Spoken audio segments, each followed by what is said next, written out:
My name is Brenna Jellermine. I'm a senior studying public policy, and I'm the president of the Young Democrats.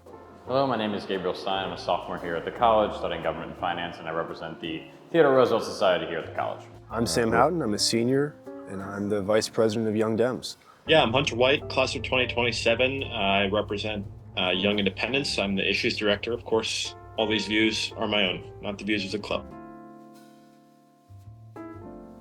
I was definitely shocked. I think that going into it, a lot of the media was definitely downplaying a lot of the polling results, and I think that we weren't considering that some of the topics that ended up coming out on top as being the most important to the electorate were going to carry as much weight for people's decisions and who to vote for. And so I don't think I had personally taken that into consideration because I definitely knew who I wanted to vote for and what I was expecting for the turnout to be. And so honestly, it was just a shock. So I stayed up till 4 a.m. So I was thinking that any other news network besides Fox News was going to call it. None did, but especially from an early standpoint, especially looking at Virginia, my home state of North Carolina, and Georgia, it looked like results were going to be very heavily in favor of Trump. And I was generally pleased from starting the beginning of the night. I was definitely nervous going into it, but I think that the election outcome definitely caught me by surprise, especially at the early standpoint. I mean, obviously I'm incredibly disappointed and pretty worried about the future of this country. But I've had a lot of time to reflect on it, and I understand why he got elected. I'm definitely not particularly shocked. I was preparing for a Trump victory for quite some time. The popular vote was definitely something I was not expecting. It's really unusual in modern times for a Republican to win the popular vote. I had expected that social issues like reproductive rights especially and immigration, that those were going to be issues that were going to carry more weight for the Democratic Party. And then it looks like a lot of people, their deciding factor was the economy. And even though inflation is down and the Federal Reserve has raised interest rates, which is a sign of a very strong economy, so under the Biden administration, there was quite a bit of policies passed, such as the Inflation Reduction Act and another omnibus bill that I'm forgetting the name of right now. But a lot of those economic policies that were passed take a long time to come into effect, and so a lot of people seem to be unhappy with the current state of the economy because we won't be able to see the effects of a lot of what was done in this administration for a few years from now. And so really, I think some people wanted to see a change in the administration, and Vice President Harris wasn't able to separate herself from the Biden administration because her name is also on the administration, even if she says and she plans to have policies that will be more progressive than are currently in place for the economy. The big part of it is economic messaging, which is Kamala Harris's team decided to spend roughly 23% of their budget on economic messaging with their advertisements. They spent 27% on these ads, which showed like former Republican officials to try to appeal to this sort of non-existent Republican group of people who would vote for her. And that the reality was that most of those Republicans have either already switched parties, or if they are still within the party, then it's like a 4% of people. So spending almost a quarter of your advertising budget on that is something that was really foolish.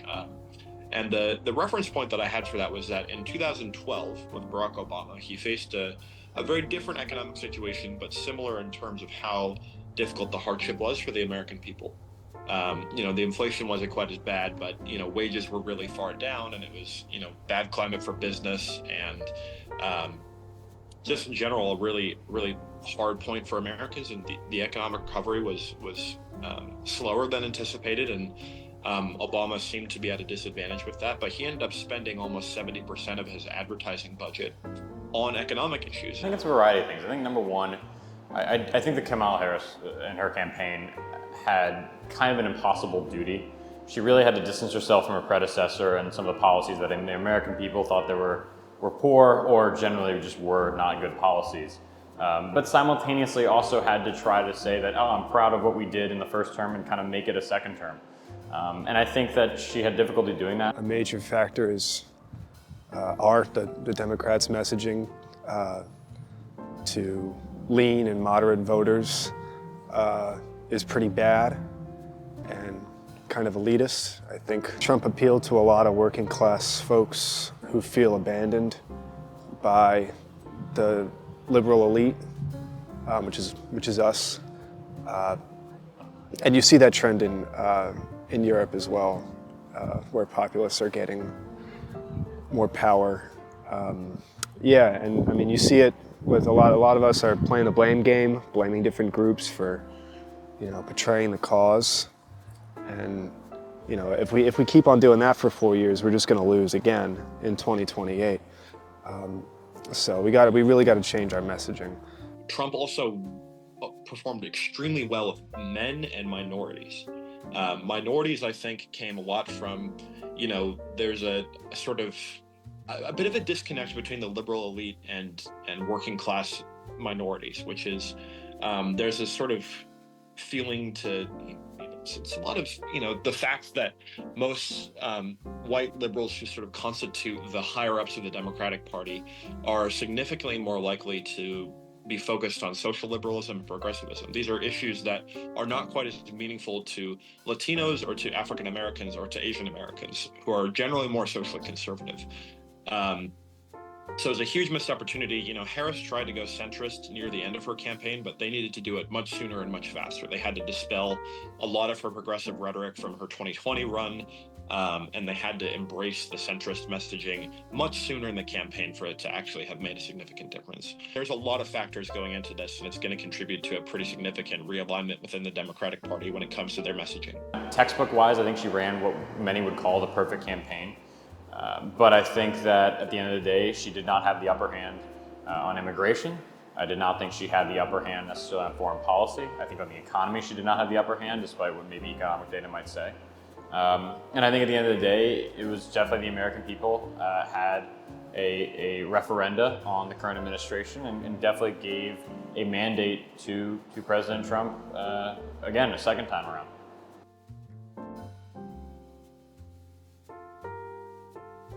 You will see some pretty significant movement when it comes to immigration. You're going to see a lot more money and a lot more time devoted to mass deportation, which to me, I am pretty concerned about, both just from a humanitarian aspect, but also from an economic aspect, which is the Department of Homeland Security estimates that it will cost $90 billion annually to deport 1 million immigrants a year.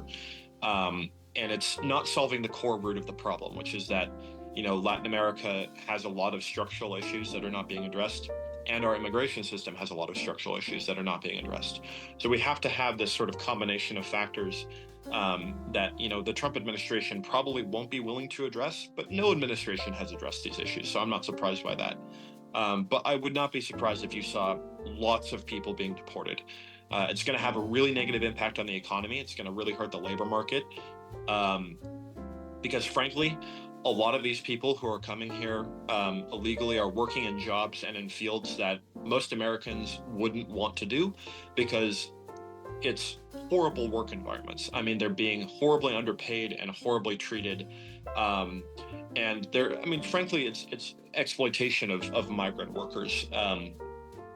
And unless there's a pretty big shift in the labor market in the United States and those jobs suddenly become really palatable to the average American, that's going to be a really interesting shift. I know Trump has come out and said that some of the things that he plans to do immediately in office are planning to, as of his first day in office, institute massive deportations for across the country for all sorts of people who are living here and working here and who have families here. And so that is something I'm definitely not looking forward to seeing, but has been promised by the Trump administration. I think he will make due on his promise to try and deport 12 million immigrants, corporate tax cuts, tariffs, rolling back environmental regulations. There's more. I could go on and on, but yeah, those are the first things that come to mind. So I think the first thing I hope is I definitely hope to see a bipartisan immigration bill. I really hope that there's a lot more stringency on the southern border. I do hope that we take measures to stop the flow of illegal immigrants into our country. I know also reproductive rights has been an issue that will most likely be handed back to the states, and we have seen that in most of the states who have voted on reproductive rights, it has been protected and enshrined into their constitutions, but that is not a given. And so that is definitely a scary thought for all of the people out there who seek medical care. I hope he doesn't necessarily maybe go through with his tariff policy, or if he does, he maybe adjusts it a good bit, because I don't necessarily want to see prices go through the roof. But simultaneously, I understand defensive tariffs might be a necessity in our current environment, especially fighting China, Iran, and Russia, and things of that regard. I do think it is important that the administration tries to focus forward and go with some of their promises that they made throughout their campaign, especially in regard to ending wars abroad. I think it's going to be good for American soldiers, obviously, to not have to be contributing into that, and it's going to be good for the world as a whole to not be festering in foreign environments and to have all these ongoing conflicts, especially looking towards the Middle East. So I'm hoping the administration can deliver on that regard. A lot less money towards Ukraine, as would what my assumption would be. I would say that that's probably, unless Trump has a pretty big change of heart, which he's exceedingly unpredictable, it's entirely possible that he'll have a change of heart, but he'll be looking for a peace plan immediately. They'll probably be looking to cut military aid immediately. I would not expect the same case for Israel. And Taiwan is pretty up in the air. I think that he'll keep giving money to Israel. He has a very good relationship with Prime Minister Netanyahu. And Taiwan is definitely pretty up in the air right now. I wouldn't be surprised if there was some pretty intense negotiations and some pretty serious issues within like the Senate Foreign Relations Committee on disagreements between him and sort of the old guard of Republicans when it comes to guarding Taiwan. I see him, I don't want to get too into the weeds, but he's gonna initiate an executive order that's gonna reclassify a whole bunch of civil service members as Schedule F appointments, which means he can fire them for partisan reasons. And so he'll purge a lot of quote, leftists from the bureaucracy and hire loyalists, so he can pursue more policy through the executive branch. I think you're going to see some pretty interesting picks for various jobs too. I think I wouldn't be surprised if you saw someone like Marco Rubio be Secretary of State or something like that. You probably will see Elon Musk in some role. My assumption right now would be FTC chair. Robert Kennedy will almost certainly be HHS secretary or head of the FDA or head of the CDC. And I'm sure Tulsi Gabbard will have some role in it too. Trump really values loyalty, so I'm certain that he'll want people who he feel like have sort of, kissed the ring and who are willing to go to bat for him, and he'll reward those people. That's sort of the way that he likes to do it. He's a patrimonial kind of guy. He runs it like a business, but he also runs it like a family business. So he's going to appoint people who are loyal to him, for better or for worse. I'm assuming there will be some very underqualified people in those jobs, but there also might be some very qualified people as well. What role do you see your club playing post-election? So as soon as the election ended, we sent out something called the ISI, which is the Intercollegiate Studies Institute. I believe it is a conservative or moderate conservative think tank and information group. But basically, we try to say, if you do like the outcome, great, get involved. If you don't like the outcome, great, get involved. That's what I said earlier on this week, and I think that still holds true today. I really do hope people go and get involved. I really do hope that our club especially, I know we're looking to bring in speakers, I know we're looking to bring in members of Congress, important individuals to be able to come in and speak to us and tell us about what they're doing, either to work for the administration, against the administration, how they're contributing. And I know it will be, as a conservative club, it will be beneficial to have a conservative administration in the United States government to be able to test some of what we've been saying for the last couple of years as far as policies go, and seeing if the United States government will implement those things, and if they do, how they'll affect the American people, and seeing if we were maybe right or wrong. And I think being a conservative club, that'll be something that we very much look forward to. I see us kind of regrouping, hosting a few reflection sessions, creating a space where people can talk about how they're feeling. We're technically part of the Democratic Party. We're a student group part of the Democratic Party, and we need to encourage better messaging, and better rhetoric amongst Democrats. And it's just also just keeping students informed about their rights, about policy, and just stay engaged. There's civic engagement is a year-round thing. It never ends. Voting is just one part of staying involved in politics. So it's up to us to really promote that. Well, we have a pretty big role as, we represent a diversity of perspectives. I personally represent sort of that center-right mold. There's plenty of our club members who represent the center-left, and there's even more who are in the radical center of things. We want to be the center for dialogue. College Republicans and Theodore Roosevelt Society are both great outlets for dialogue, as are Young Democrats and Liberal Students League. But our goal as Young Independents is to bring those two groups of people and put them together and make sure that we can have some really serious civic debate.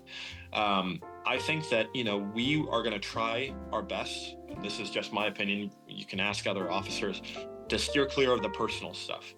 I doubt that we'll have any conversations about Trump himself, but we're going to have a lot of conversations about his policy and what it looks like for America. That's what we care about. We're a debate club for the issues, not for the people. So we want to talk about, what is his immigration policy going to look like?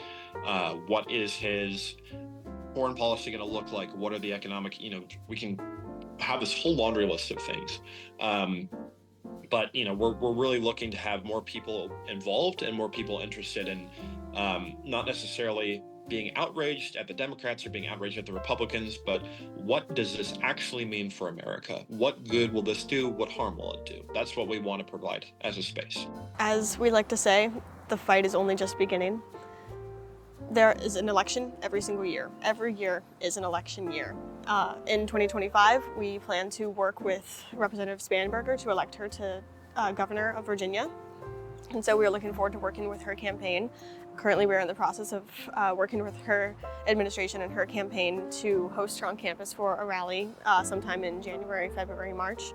And so we are just going to continue with working with the people that we want to see elected. There are also going to be state representatives up for election whose campaigns we will be supporting, as well as working locally with the city council candidates who are here and making sure that students know when the meetings are and how to get involved in local government as well. I am incredibly proud of how hard people have worked on campus, and we have seen with the data, Williamsburg was 3 points more blue and more liberal than it was in 2020. We had a much higher turnout in 2024 than we did in 2020, and thanks to all of the hard canvassing work that everyone did with our organization and by themselves, we were able to also move James City County and York County left as of 2024 compared to 2020. There were 393 localities or municipalities in the Commonwealth of Virginia. 11 of those shifted left rather than right this year, and 3 of those were here in our town, which means that all of the work that we were doing was impactful, and we did something even if the rest of the country did not see eye to eye with what we were doing. But I'm so proud of you, and I'm really appreciative of thank you for everything that you've done. I know it might be very difficult for many of you on this campus who might have seen a Trump victory and feel a little bit isolated. I know as a conservative sometimes on this campus I can feel the same way. All I'm asking for is for us to come together. I'm asking for us to work towards a common goal. Trump is our president just like Biden was back in 2020. That is a fact that's not going to change. That being said, we need to be able to find common ground. I do think this administration can go do that, and now it's our job as college students to look towards that common ground. It's going to behoove us in the future, it's going to behoove us as a campus and as a community. And so I'm looking to hopefully reach across the line, and I'm looking for that same response vice versa. And I do truly think that if we can get that same reaction out of campus to stop the infighting and work towards a common goal, coming to the table with disagreements, I think we'll build a better future. And I truly, truly hope that campus will take this message and run with it, because I do think here at William & Mary we have an undeniable amount of possibility and ground to work with, and I just think it's about seizing that and working with each other to get there. Obviously, I'm really scared, and I'm really disappointed in how the election went. But I would say I just see a lot of people blaming other people for how they voted, and our message as Democrats can't be, if you don't vote with us, you're stupid and a bigot. That can't be our message. And I feel like to a lot of independent voters, to a lot of undecideds, that is what our message is. And that can't be our message anymore going forward. I hope that doesn't come off as preachy, but I think it's a huge reason of why we lost, and why Trump made so many gains with independents. As a religious man, I'm praying for him. I'm praying for Trump just to make sure that he has a successful administration and that he is a good president. I think he's a pretty bad guy, and I think that he's morally, he's amoral. He's not immoral. He's amoral because he's a narcissist and because he doesn't understand morality, at least in my opinion. But I would say, just keep the country in your thoughts, regardless of whether or not you are, ecstatic about this election result or you're in tears. I've seen a lot of people in both of those fields.